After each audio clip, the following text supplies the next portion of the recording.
Bismillahirrahmanirrahim. Assalamualaikum warahmatullahi wabarakatuh.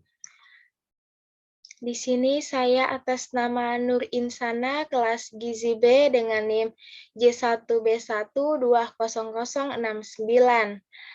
Dalam memenuhi tugas dari mata kuliah Manajemen Program Gizi dengan dosen pengampu Ibu Lisnawati, SKM MKes, saya membuat video presentasi ini dengan judul Laporan Masalah Gizi Anemia dan Obesitas pada Remaja. Baik, materi poin 1 yaitu bab 1 pendahuluan. Latar belakang. Remaja Indonesia saat ini menghadapi 3 masalah gizi atau triple burden of malnutrition. Ketiga masalah gizi tersebut adalah kekurangan gizi, kelebihan berat badan, dan kekurangan zat gizi mikro dengan anemia. Padahal, masa remaja merupakan masa yang sangat penting dalam membentuk perilaku yang berkaitan dengan kesehatan dan gizi.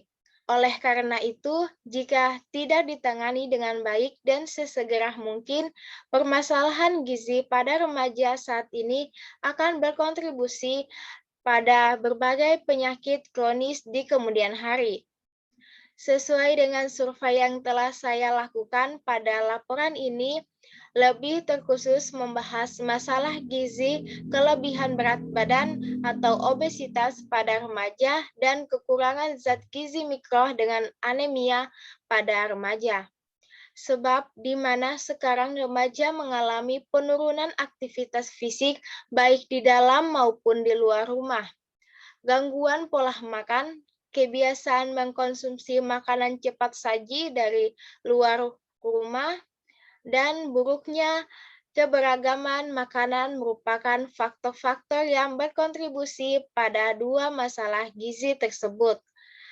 Di kalangan remaja Indonesia, terkhusus pada beberapa remaja yang ada di kota Bau-Bau, terkhusus pada daerah tempat tinggal saya. Landasan teori. Anemia adalah kondisi kekurangan sel darah merah dalam tubuh.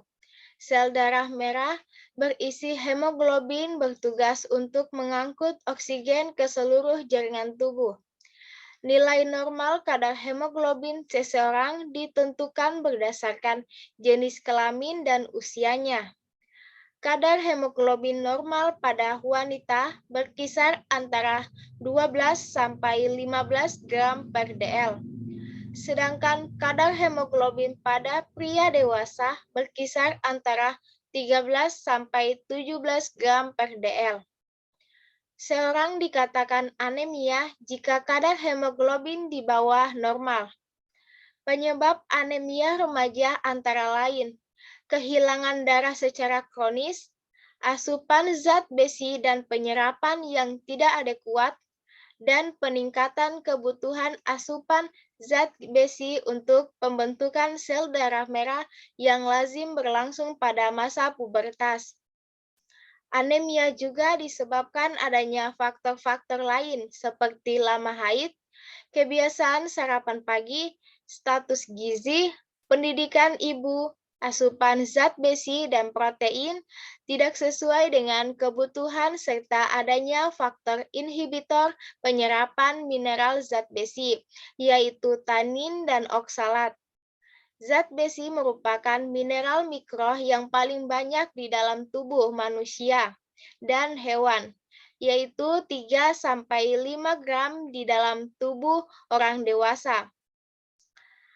Asupan zat besi yang tidak memadai berarti kurangnya oksigen yang disampaikan ke jaringan-jaringan. Sebagai akibatnya, orang cepat merasa lelah, lesu, dan tidak dapat berkonsentrasi dengan baik. Berdasarkan AKG tahun 2013, asupan zat besi yang dianjurkan untuk wanita yaitu sebanyak 26 mg per hari dan 15 gram per hari untuk pria. Selanjutnya, obesitas atau lebih dikenal dengan kegemukan merupakan salah satu masalah yang cukup merisaukan di kalangan remaja. Obesitas adalah kelebihan berat badan sebagai akibat dari penimbunan lemak tubuh yang berlebihan. Penyebab utama obesitas belum diketahui secara jelas. Namun, obesitas pada remaja terlihat cenderung kompleks, multifaktorial, dan menjadi pencetus terjadinya penyakit kronis dan degeneratif. Obesitas muncul pada masa remaja cenderung akan berlanjut hingga masa dewasa dan lansia. Seperti yang telah disampaikan bahwa obesitas merupakan salah satu faktor risiko penyakit degeneratif seperti penyakit kardiovaskular, diabetes mellitus, artritis, penyakit kantong empedu, beberapa jenis kanker, gangguan fungsi pernapasan, dan berbagai gangguan kulit. Kurangnya aktivitas fisik yang dilakukan dalam sehari-hari akan meningkatkan risiko kegemukan. Perubahan paradigma anak remaja zaman sekarang dan zaman dulu sangat terasa.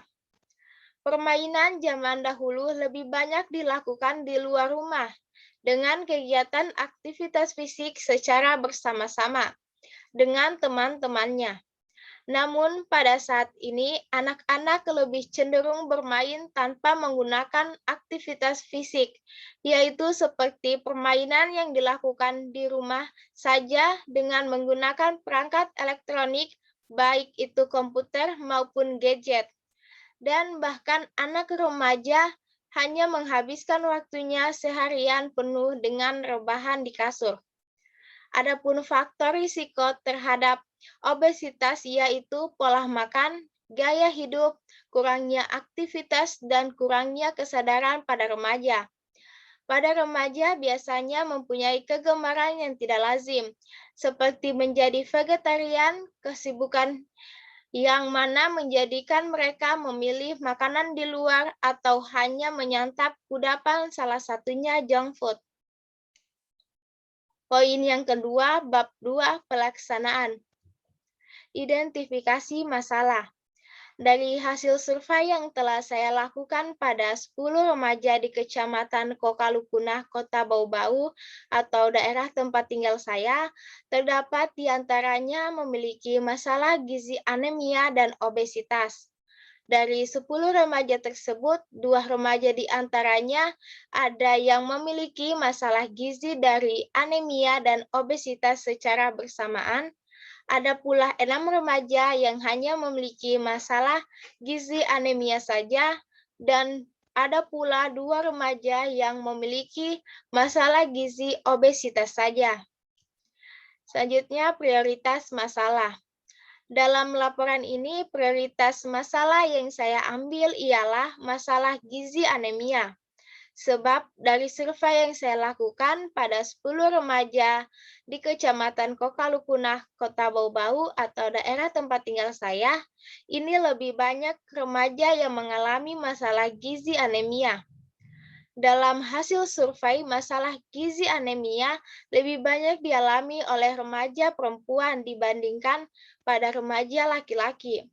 Sebab pada umumnya remaja perempuan cenderung mengalami risiko anemia karena pada remaja perempuan setiap bulannya mengalami menstruasi atau haid.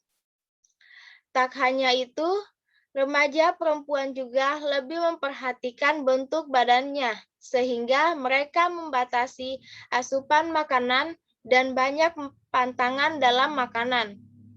Faktor-faktor determinan lainnya yang dapat mempengaruhi terjadinya anemia pada remaja putri, yaitu tingkat pengetahuan gizi yang kurang, pola konsumsi yang buruk, kondisi sosial ekonomi yang rendah, status kesehatan, serta aktivitas fisik yang kurang. Anemia pada remaja putri akan berdampak ke depan terhadap pertumbuhan dan perkembangan yang lambat. Aktivitas sehari-hari, daya tahan terhadap penyakit infeksi yang rendah, mudah lemas dan lapar, berpengaruh terhadap kecerdasan dan konsentrasi, serta menurunnya daya tangkap pada remaja. Selain itu, anemia juga dapat menjadi faktor pemicu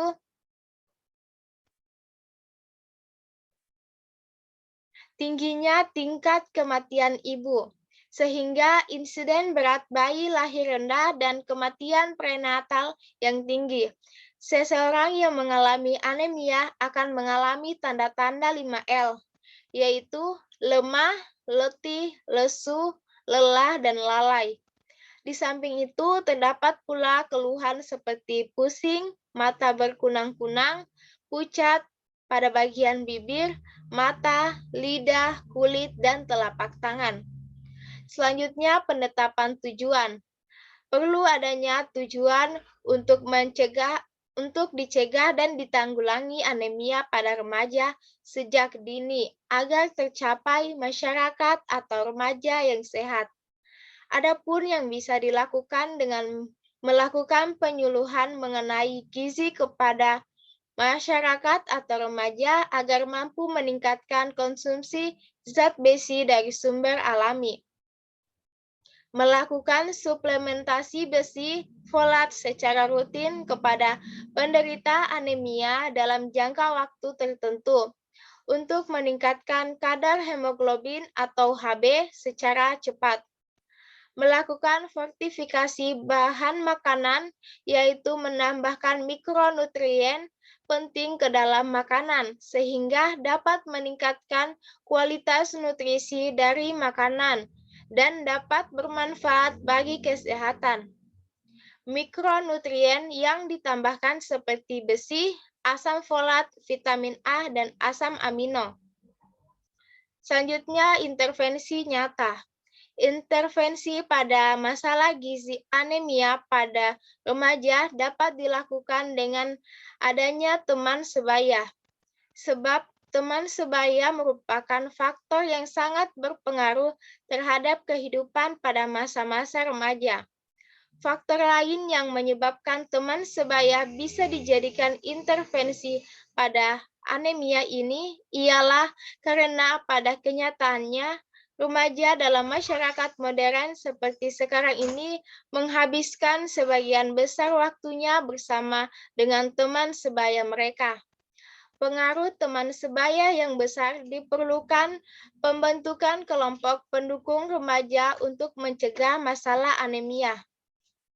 Tak hanya teman sebaya intervensi pada masalah gizi anemia pada remaja bisa juga dilakukan dengan memberikan pendidikan atau pemahaman masalah kesehatan. Dengan memberikan pendidikan kesehatan pada remaja, akan bisa mengurangi resiko remaja yang mengalami masalah kesehatan. Sebab remaja yang sudah paham akan masalah kesehatan bisa mengatasi diri sendiri dalam hal kesehatan. Dan terakhir, intervensi masalah gizi anemia dapat pula dilakukan dengan pendekatan orang tua kepada anak remaja mereka. Dengan adanya interaksi yang baik antara orang tua dan anak remaja mereka, bisa memberikan sang anak remaja keterbukaan kepada orang tua tentang apa yang mereka alami. Sehingga dengan begitu anak remaja dengan perasaan yang lega bisa bercerita apa saja kepada orang tua. Dan sebaliknya, orang tua pun dengan begitu bisa tahu masalah yang sedang dialami anak remaja mereka.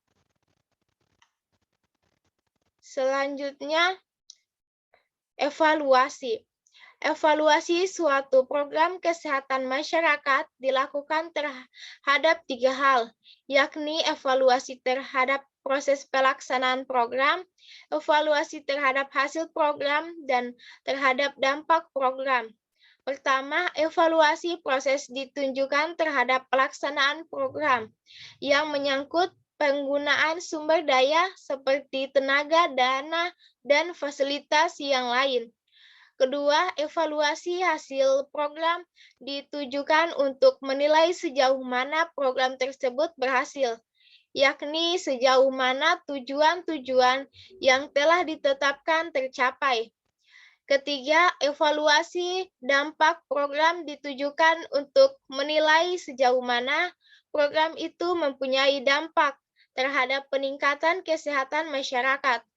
Dampak program-program kesehatan ini tercermin dari membaiknya atau meningkatnya indikator-indikator kesehatan masyarakat.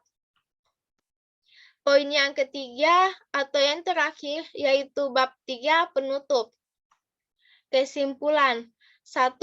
Pada 10 remaja di Kecamatan Kokalukuna, Kota Bau-Bau atau daerah tempat tinggal saya memiliki masalah gizi, yakni 6 orang remaja memiliki masalah gizi anemia, 2 orang remaja memiliki masalah gizi obesitas, dan 2 orang remaja lainnya memiliki masalah gizi anemia dan obesitas.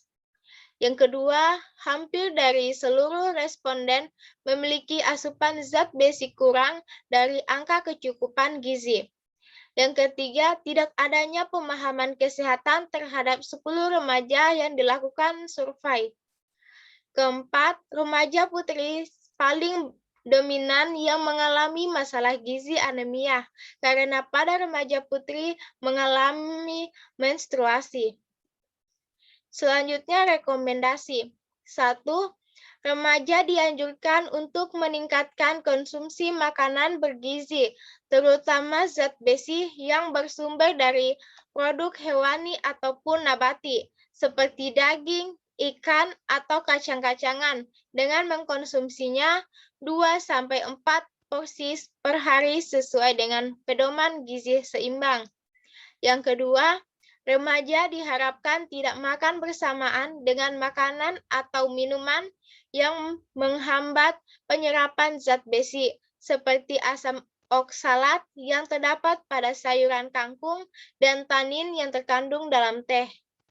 Ketiga, pihak puskesmas diharapkan memberikan promosi kesehatan mengenai anemia, seperti memberikan pengetahuan mengenai anemia pada remaja melalui orang tua yang mengajar agar mampu menurunkan angka kejadian anemia pada remaja putri.